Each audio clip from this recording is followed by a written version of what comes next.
La noche había caído sobre Madrid con ese silencio pesado que solo existe en las zonas donde el dinero compra distancia del mundo. Las luces automáticas del jardín se encendieron una tras otra, dibujando sombras largas entre los setos perfectamente recortados. Dentro de la mansión, el aire acondicionado zumbaba con ese sonido casi imperceptible que se confunde con el silencio mismo. Cristiano Ronaldo acababa de terminar su rutina nocturna de estiramientos cuando escuchó algo que no debería estar ahí. Un crujido, leve, casi insignificante, pero suficiente para activar ese instinto que desarrollan los deportistas de élite. Esa capacidad de detectar lo anormal en medio de lo cotidiano. Se detuvo. El corazón le dio un vuelco. No del tipo que experimenta en el campo de juego, sino de ese otro tipo, el que viene del miedo primitivo, del reconocimiento visceral de que algo está mal. La casa estaba demasiado quieta. Sus hijos dormían en el piso superior. Georgina había salido temprano esa noche. El personal de seguridad debería estar haciendo sus rondas habituales, pero no escuchaba sus pasos. No veía las luces de sus linternas recorriendo los pasillos como cada noche a esa hora. Solo ese silencio denso y ese crujido que ahora se repetía, más cerca, viniendo desde el ala este de la propiedad. Cristiano se movió descalzo por el mármol frío del pasillo, cada músculo de su cuerpo tenso como una cuerda de violín. Había enfrentado a los mejores defensores del mundo, había jugado finales con lesiones que hubieran dejado a otros hombres postrados en cama. Pero esto era diferente. Esto era su hogar. Esto era donde dormían sus hijos. La adrenalina que sentía ahora no tenía nada que ver con el deporte, nada que ver con la gloria o los trofeos. Era puro instinto de supervivencia, puro terror paternal convertido en acción. Cuando llegó al final del pasillo, lo vio. Una silueta se recortaba contra la luz azulada que entraba por los ventanales del salón principal. Un hombre, joven, delgado, con la ropa empapada de sudor y barro. Estaba de pie frente a una de las vitrinas donde Cristiano guardaba algunos de sus trofeos más preciados, pero no los tocaba. Simplemente miraba, con las manos temblando a los costados del cuerpo, los hombros subiendo y bajando con una respiración agitada que llenaba el espacio de tensión. El intruso no se había dado cuenta aún de que ya no estaba solo. Cristiano pudo haber gritado, activado la alarma silenciosa que llevaba en el reloj, llamado a seguridad, pero algo en la postura de ese hombre lo detuvo. No había agresividad en sus movimientos. No llevaba armas visibles. Solo estaba ahí, parado como si hubiera llegado al final de un largo viaje y no supiera qué hacer ahora que había alcanzado su destino. Durante esos segundos que parecieron estirarse como chicle, Cristiano observó al intruso con la misma intensidad con la que analizaba a sus rivales antes de un partido decisivo. La voz le salió más firme de lo que esperaba. Preguntó quién era, qué hacía ahí, cómo había entrado. El hombre se giró tan bruscamente que estuvo a punto de perder el equilibrio. Sus ojos se abrieron de par en par, no con la emoción del fanático que ve a su ídolo, sino con el pánico del animal acorralado. Levantó las manos instintivamente, como si quisiera demostrar que venía en paz.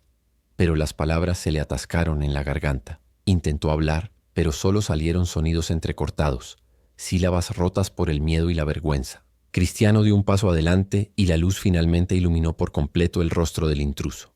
Era joven, quizás 20 y pocos años, con esas facciones que todavía no han terminado de definirse entre la adolescencia y la adultez. Tenía los ojos rojos, no de drogas sino de llanto, y en sus mejillas se marcaban los surcos de lágrimas secas mezcladas con tierra. Su ropa, barata y mal cuidada, contrastaba brutalmente con el lujo obsceno que los rodeaba. Llevaba una camiseta de Portugal tan vieja que el número 10 estaba casi borrado por completo, pero aún se podía distinguir el nombre en la espalda. El suyo, Ronaldo, escrito con esa tipografía que había sido oficial hacía ya más de una década. Antes de que cualquiera de los dos pudiera decir algo más, el intruso se desplomó, literalmente. Las piernas le fallaron y cayó de rodillas sobre el suelo de mármol con un golpe seco que resonó en todo el salón. Comenzó a sollozar, las manos cubriéndole el rostro, el cuerpo sacudido por espasmos de llanto que parecían arrancársele desde algún lugar muy profundo, muy oscuro. No pedía perdón todavía, no suplicaba clemencia, solo lloraba con esa intensidad absoluta de quien ha contenido demasiado durante demasiado tiempo. Cristiano se quedó paralizado. Esto no era lo que esperaba. No era un ladrón profesional. No era un acosador peligroso con planes elaborados. Era un chico destrozado que había llegado hasta aquí movido por algo que todavía no se revelaba, pero que claramente lo había consumido hasta el punto de romper. El instinto le decía que llamara a seguridad, que pusiera distancia, que protegiera a su familia. Pero Algo más profundo y más humano lo hizo quedarse ahí, de pie, observando a ese desconocido desmoronarse sobre el suelo de su casa. Pasaron varios minutos antes de que el llanto disminuyera lo suficiente como para que el joven pudiera hablar. Su voz salió quebrada, rasposa, como si hubiera pasado días sin beber agua. Dijo que se llamaba Rafael Santos, que era de Brasil, de una favela en las afueras de Sao Paulo, que había ahorrado durante 3 años para comprar un boleto de avión a Madrid, que había dormido en las calles durante 5 días buscando la dirección de la mansión, que había esperado en los alrededores estudiando las rutas de los guardias de seguridad, los cambios de turno, los puntos ciegos de las cámaras, que había escalado la pared sur cuando vio su oportunidad cortándose las manos con el vidrio que coronaba el muro, que no tenía plan más allá de llegar hasta aquí, frente a él, a su ídolo, al hombre cuyo póster había colgado en la pared de cartón de su casa desde que tenía 8 años. ¿Desde qué país estás escuchando esta historia? Cristiano escuchaba sin moverse, tratando de procesar lo que oía, de encontrar sentido en medio del sinsentido. Rafael siguió hablando, ahora más rápido, como si las palabras llevaran años atascadas y finalmente encontraran salida. Contó que su hermano menor había muerto 6 meses atrás. Lucas, 13 años. Una bala perdida en un tiroteo entre pandillas en su barrio. Lucas, que adoraba el fútbol, que jugaba descalzo en las calles polvorientas, que soñaba con ser como Cristiano Ronaldo algún día, con salir de la pobreza a base de talento y trabajo duro como lo había hecho su ídolo. Lucas, que murió con una pelota desinflada entre las manos, preguntándole a Rafael con sus últimos alientos si algún día podrían ver juntos un partido del Real Madrid en el Santiago Bernabéu. La historia salía a borbotones ahora, sin pausas, sin respiro. Rafael explicó que después de la muerte de Lucas algo se había roto dentro de él. La tristeza se había convertido en obsesión. Necesitaba cumplir la promesa que le había hecho a su hermano, aunque fuera de la forma más retorcida, más imposible. Necesitaba estar cerca de Cristiano, del símbolo de todo lo que Lucas había soñado y nunca alcanzaría. No quería dinero, no quería fama, no quería fotos ni autógrafos. Solo quería estar ahí, en la presencia del hombre que representaba la esperanza que su hermano había llevado hasta su último suspiro. Mientras Rafael hablaba, Cristiano sintió algo quebrarse en su pecho. Conocía historias como esta. Las había escuchado miles de veces en diferentes versiones, en diferentes idiomas, pero nunca así. Nunca con alguien que había roto todas las reglas, cruzado todos los límites, arriesgado su libertad y su vida solo por estar en este momento. Miró al joven arrodillado frente a él. Vio sus manos sangrando por los cortes del vidrio, vio la desesperación grabada en cada línea de su rostro y algo en él se movió. Debería haber tenido miedo, debería haber estado furioso por la invasión, por el peligro potencial para su familia, por la violación absoluta de su privacidad. Y parte de él lo estaba. Pero otra parte, quizás la parte que todavía recordaba ser un niño pobre en Madeira, la parte que sabía lo que era tener hambre de algo más grande que uno mismo, esa parte entendía. No justificaba. No aprobaba, pero entendía. Cristiano se acercó lentamente y se sentó en el suelo a unos metros de Rafael. El gesto sorprendió tanto al intruso que dejó de llorar por completo, mirándolo con una mezcla de shock y confusión. Aquí estaba uno de los hombres más ricos y famosos del planeta, sentado en el de su propia mansión con un extraño que acababa de irrumpir ilegalmente en su hogar. La imagen era tan surrealista que por un momento ninguno de los dos supo qué hacer o decir. El silencio que siguió fue diferente al anterior. Ya no estaba cargado de tensión, sino de algo más complejo, más humano. Cristiano habló entonces, con esa voz más suave que raramente se escuchaba fuera de las entrevistas más personales. Dijo que lo sentía, por Lucas, por el dolor, por la injusticia de que un niño con sueños muriera antes de tener la oportunidad de perseguirlos. Rafael levantó la vista, las lágrimas comenzando de nuevo, pero esta vez más silenciosas, más contenidas. Cristiano le contó cosas que pocas personas sabían. Habló de su propio padre, de cómo había muerto sin verlo alcanzar sus mayores triunfos. Le habló de las noches en las que el peso de la fama se volvía insoportable, de cómo a veces miraba sus trofeos y se preguntaba si todo había valido la pena. Le habló de sus propios hijos, de cómo el miedo a perderlos lo consumía algunos días hasta el punto de no poder respirar. No lo hizo para justificar lo que Rafael había hecho. Lo hizo porque reconoció en esos ojos desesperados algo que él mismo había sentido, la necesidad humana de conexión en medio del dolor absoluto. Rafael escuchaba como si cada palabra fuera agua en el desierto. No podía creer que esto estuviera sucediendo, que el hombre al que había seguido desde la distancia durante años estuviera ahí, compartiendo pedazos de su humanidad con él. Por primera vez en meses, sintió algo más que dolor. Sintió vergüenza también, sí, una vergüenza profunda por lo que había hecho, pero también algo parecido a la comprensión, al perdón que no sabía que necesitaba. Pasó casi una hora antes de que Cristiano se pusiera de pie. Rafael pensó que ya era el final, que ahora vendría la policía, las consecuencias, el castigo merecido. Pero Cristiano extendió su mano, no para ayudarlo a levantarse, sino ofreciéndole algo. Era una de sus camisetas de la selección portuguesa, firmada, pero no una cualquiera.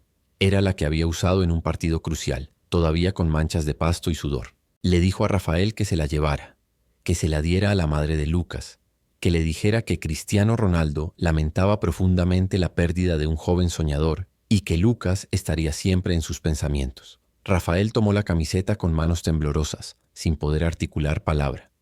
Cristiano continuó. Dijo que llamaría a seguridad, que Rafael tendría que enfrentar consecuencias por lo que había hecho, pero que él personalmente se aseguraría de que el castigo fuera justo, considerando las circunstancias. Más importante aún, dijo que su equipo contactaría a la familia de Rafael en Brasil, que establecería un fondo para ayudar a otros niños como Lucas en su comunidad.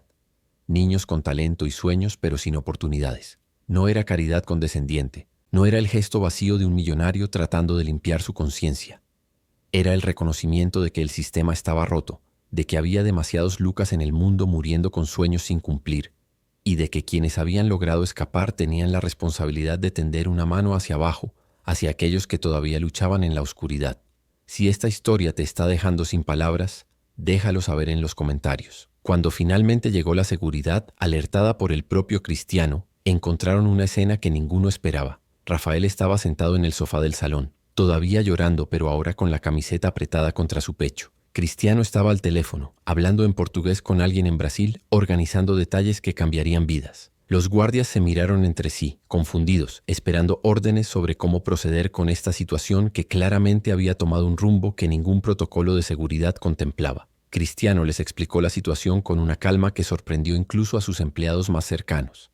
Instruyó que trataran a Rafael con respeto, que llamaran a las autoridades, pero que él hablaría personalmente con ellas antes de que tomaran cualquier acción. Pidió que llevaran a Rafael al hospital primero, que le curaran las manos, que se aseguraran de que estuviera bien antes de cualquier otra cosa.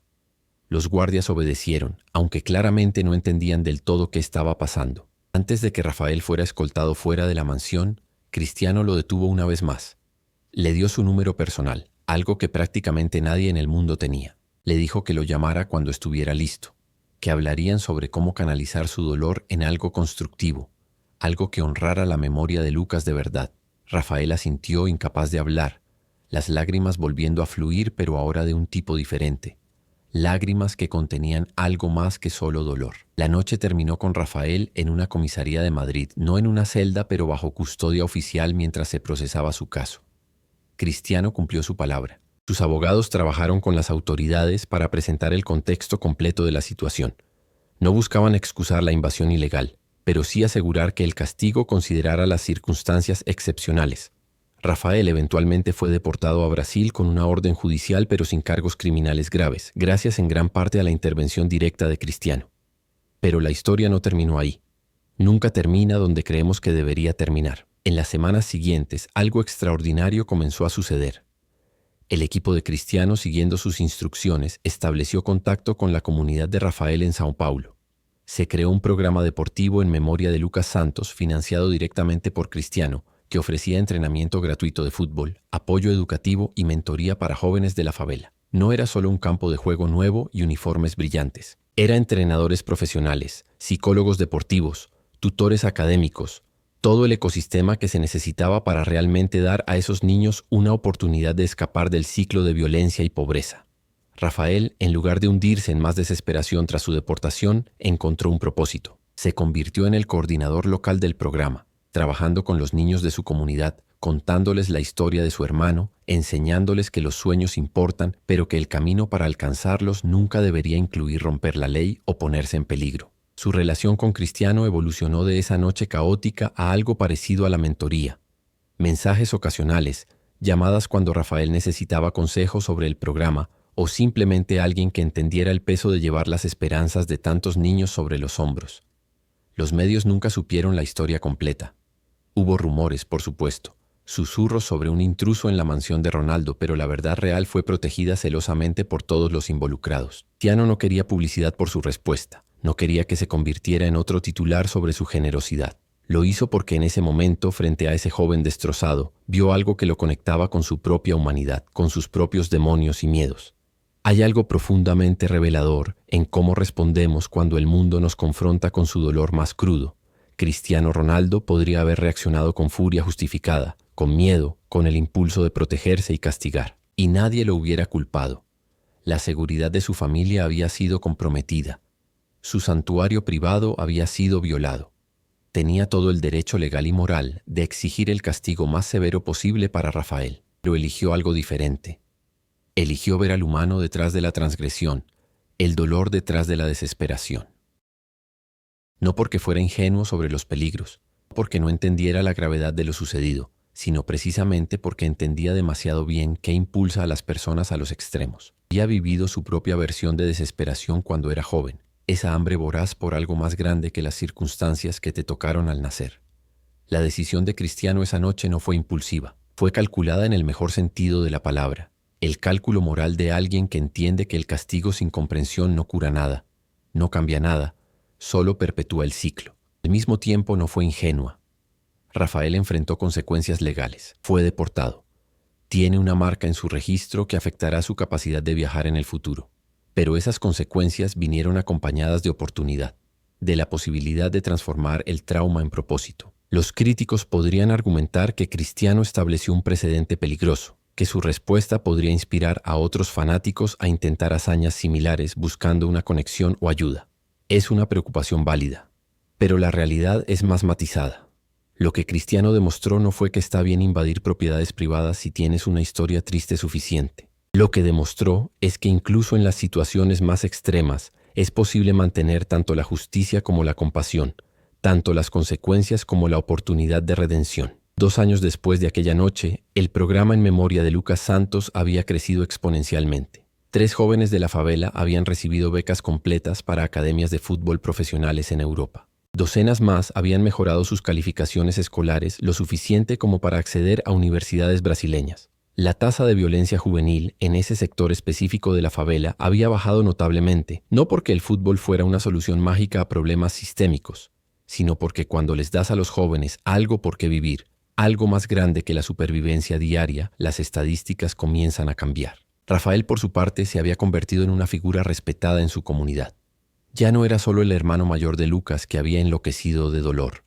Era el hombre que había canalizado su tragedia en acción, que trabajaba incansablemente para que ningún otro niño tuviera que morir con sueños sin cumplir. Mantenía una foto en su oficina, una foto extraña si no conoces la historia, de él y Cristiano Ronaldo, tomada discretamente años después durante una visita sorpresa de Cristiano a São Paulo, donde el futbolista pasó un día completo en el programa, jugando con los niños, escuchando sus historias, recordándose a sí mismo por qué lo que había hecho aquella noche importaba. Suscríbete a este canal para descubrir más secretos del fútbol que pocos conocen. La madre de Lucas, una mujer que había envejecido décadas en los meses después de la muerte de su hijo menor, encontró algo parecido a la paz. La camiseta de Cristiano estaba enmarcada en su pequeña sala.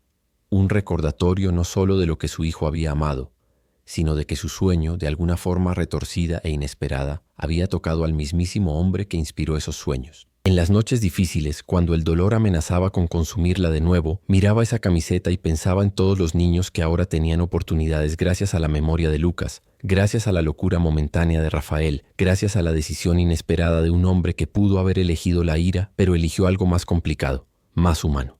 Cristiano nunca habló públicamente sobre aquella noche. En entrevistas, cuando le preguntaban sobre sus fundaciones caritativas o sus programas en comunidades pobres, mencionaba el proyecto en São Paulo solo de pasada, como uno más entre muchos. Nunca reveló la historia de origen. Nunca buscó crédito por su respuesta a una situación imposible. Para él, aquel momento se había convertido en algo privado, casi sagrado, un recordatorio de por qué había empezado a jugar fútbol en primer lugar. Porque al final, debajo de todos los millones, los trofeos, la fama global y las marcas de lujo, Cristiano Ronaldo era todavía el niño de Madeira que había usado el fútbol como escape de una vida que prometía muy poco. Había sido Rafael en cierto sentido, desesperado por algo más grande, dispuesto a arriesgar todo por una oportunidad. La diferencia era que él había tenido suerte, talento y las oportunidades correctas en los momentos correctos. Rafael y Lucas no habían tenido esa misma constelación de factores alineándose a su favor. La compasión verdadera no viene de la pena, sino del reconocimiento. Cristiano reconoció en Rafael un espejo distorsionado de sí mismo. Vio en los ojos de ese intruso desesperado la misma hambre que lo había impulsado a levantarse a las 5 de la mañana durante años para entrenar cuando sus compañeros dormían. La única diferencia real entre ellos era la suerte del nacimiento y las oportunidades que siguieron. Esa conciencia no lo hizo ignorar las transgresiones de Rafael, pero sí le dio el contexto para responder con algo más que solo furia o miedo. Hay una conversación más grande aquí sobre la fama y la distancia que crea entre los ídolos y aquellos que los idolatran. Para millones de personas en el mundo, Cristiano Ronaldo no es real. Es una imagen en una pantalla, un conjunto de estadísticas imposibles, un símbolo de perfección y éxito. Esa distancia puede volverse insoportable para quienes están sufriendo, para quienes necesitan desesperadamente creer que sus héroes son humanos, que entienden el dolor, que no están completamente desconectados de la realidad del sufrimiento diario. Rafael había cruzado esa distancia de la manera más literal y problemática posible. Pero al hacerlo, paradójicamente, reveló algo importante sobre ambos lados de esa ecuación. Reveló la humanidad que todavía existía en Cristiano, a pesar de la máquina de marketing que lo rodeaba. Y reveló el costo humano de la adoración desde la distancia, de construir ídolos tan altos que parece que la única forma de alcanzarlos es mediante actos desesperados. La seguridad de Cristiano mejoró dramáticamente después de aquella noche. Se contrataron más guardias, se instalaron mejores sistemas, se cerraron las brechas que Rafael había explotado. Pero esas medidas, aunque necesarias, no abordaban el problema real. El problema real era que había millones de personas en el mundo sintiendo el mismo dolor que Rafael, buscando conexión y significado en un mundo que parece diseñado para mantenerlos a distancia de cualquier cosa que parezca esperanzadora o aspiracional. No hay respuesta fácil para eso. No hay una cantidad de dinero o programas de caridad que puedan resolver la desigualdad fundamental que crea esas distancias. Pero lo que Cristiano demostró aquella noche es que es posible, incluso en las circunstancias más extremas, responder al dolor humano con algo más que mecanismos defensivos. Es posible mantener los límites mientras reconoces la humanidad del que los cruza. Es posible imponer consecuencias mientras hay caminos de redención. La historia de esa noche circula ahora en ciertos círculos, contada en voz baja, detalles cambiando ligeramente con cada repetición como sucede con todas las leyendas. Algunos dicen que Cristiano abrazó a Rafael, otros que le ofreció quedarse en su casa esa noche. La verdad, como siempre, es más complicada y menos cinematográfica. Fue una conversación difícil entre dos hombres atrapados en una situación imposible, ambos tratando de encontrar sentido en medio del caos. Pero la esencia permanece verdadera. Un hombre entró ilegalmente a una mansión movido por dolor y desesperación, y el dueño de esa mansión, uno de los hombres más famosos del planeta, respondió no con la furia o el miedo esperado, sino con algo mucho más raro y valioso. Empatía real, consecuencias justas y la oferta de transformar trauma en propósito. Rafael sigue trabajando en el programa de Lucas. Algunos días son más difíciles que otros. El dolor por su hermano nunca desaparece realmente, solo aprende a convivir con él, a canalizarlo en algo que importa. Cuando los niños de la favela le preguntan cómo logró crear todo esto, cómo convenció a Cristiano Ronaldo de ayudar a su comunidad, Rafael les cuenta una versión editada de la historia. Les dice que a veces en la vida haces cosas desesperadas movido por el amor y que con suerte encuentras personas dispuestas a ver más allá de la desesperación hasta el amor que la motivó. No les dice que invadió una propiedad privada. No les enseña que las reglas pueden romperse si tienes una historia suficientemente triste. Les enseña que el dolor puede transformarse, que los errores pueden conducir a redención si estás dispuesto a hacer el trabajo de cambiar. Les enseña que los héroes son humanos también, capaces tanto de grandeza como de miedo, y que a veces esa humanidad compartida es más valiosa que cualquier imagen perfecta en una revista. Cristiano, por su parte, lleva esa noche con él de forma más privada. No es algo de lo que hable, ni siquiera con su familia cercana. Es un recordatorio personal de que la fama es una construcción frágil, de que en cualquier momento el mundo real puede irrumpir en las paredes cuidadosamente construidas que separan a los superricos y famosos del resto de la humanidad. Y eso sucede cuando la realidad cruda del sufrimiento humano se planta frente a ti en tu propia casa. Tienes que decidir quién eres realmente bajo todas las capas de imagen y protección. Esa noche, Cristiano decidió ser alguien que no dejaba que el miedo o la ira dictaran su respuesta. Decidió ser alguien que podía sostener múltiples verdades simultáneamente. Lo que Rafael hizo estuvo mal y fue peligroso, y que Rafael merecía compasión y oportunidad de redención, que las consecuencias eran necesarias, pero que no tenían que ser el final de la historia, que proteger a su familia era primordial, pero que extender una mano a alguien en agonía no contradecía esa protección. Son las decisiones en momentos como esos las que definen quiénes somos realmente. No las decisiones tomadas bajo reflectores, cuando sabemos que el mundo está mirando y juzgando, sino las decisiones tomadas en el silencio de nuestras propias casas, cuando nadie más sabría si elegimos la venganza sobre la compasión, el castigo sobre la comprensión. La decisión de Cristiano aquella noche no fue inesperada porque fuera inusual que una persona famosa mostrara compasión. Fue inesperada porque ocurrió en el momento menos probable, en las circunstancias más extremas, cuando cada instinto debería haber estado gritando peligro y autoprotección. Fue inesperada porque eligió ver a un humano donde fácilmente podría haber visto solo una amenaza. Y quizás esa es la lección más grande en todo esto, si es que debe haber una lección. Que no importa cuán altos construyamos nuestros muros, cuán sofisticada sea nuestra seguridad, cuán cuidadosamente cultivemos nuestras imágenes públicas, al final seguimos siendo humanos enfrentando a otros humanos. Y en esos momentos de encuentro crudo, sin filtros ni mediadores, tenemos la oportunidad de elegir qué tipo de humanos queremos ser. Cristiano eligió ser el tipo de humano que reconoce que el dolor es real, que la desesperación puede llevar a las personas a extremos impensables y que la respuesta a esa desesperación no tiene que ser solo castigo. Eligió crear algo de las cenizas de un momento terrible, algo que honraría no solo a Lucas, sino a todos los Lucas del mundo, todos los niños con sueños más grandes que sus circunstancias. Rafael eligió transformar su vergüenza en acción, su trauma en propósito. Eligió no hundirse en la autocompasión después de su deportación, sino usar su experiencia como combustible para asegurar que otros niños en su comunidad tuvieran mejores opciones que las que él y su hermano habían tenido. Y entre esos dos hombres, entre el superrico ídolo global y el intruso desesperado de la favela, se creó algo inesperado. Una conexión genuina construida sobre el reconocimiento mutuo de humanidad compartida. No es una historia perfecta. Está llena de aristas morales complicadas, de preguntas sin respuestas fáciles sobre límites y consecuencias y redención. Pero quizás eso es exactamente lo que la hace tan importante. Las historias perfectas no nos enseñan nada sobre cómo vivir en el mundo real, donde las decisiones son complicadas y las consecuencias nunca son solo blancas o negras. Esta historia, con toda su complejidad y dolor y transformación inesperada, nos enseña algo más valioso, que es posible responder a lo imposible con algo más que defensividad, que incluso en las violaciones más extremas de nuestros límites podemos encontrar oportunidades para extender nuestra humanidad sin comprometer nuestra seguridad. La mansión en Madrid sigue en pie, más segura ahora, más protegida, pero también más consciente, si es que una casa puede ser consciente de que sus paredes no son impermeables al dolor del mundo exterior. En Sao Paulo, el campo donde Lucas solía jugar descalzo ahora tiene césped real, metas apropiadas, luces para los entrenamientos nocturnos. En las paredes del edificio administrativo hay fotos de todos los niños que han pasado por el programa. Sus sonrisas brillantes contra el fondo de la favela, que todavía lucha, pero que ahora tiene al menos un espacio donde los sueños no parecen tan imposibles.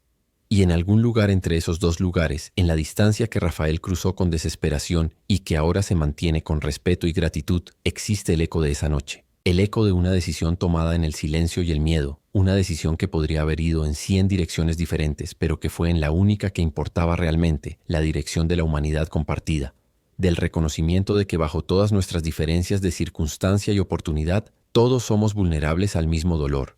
Todos anhelamos las mismas conexiones. Esa noche no cambió el mundo. No resolvió la pobreza global ni terminó con la violencia en las favelas, pero cambió el mundo de Rafael y el de los niños que ahora tienen oportunidades que no existían antes. Cambió algo en Cristiano también, aunque él nunca lo admitiría públicamente.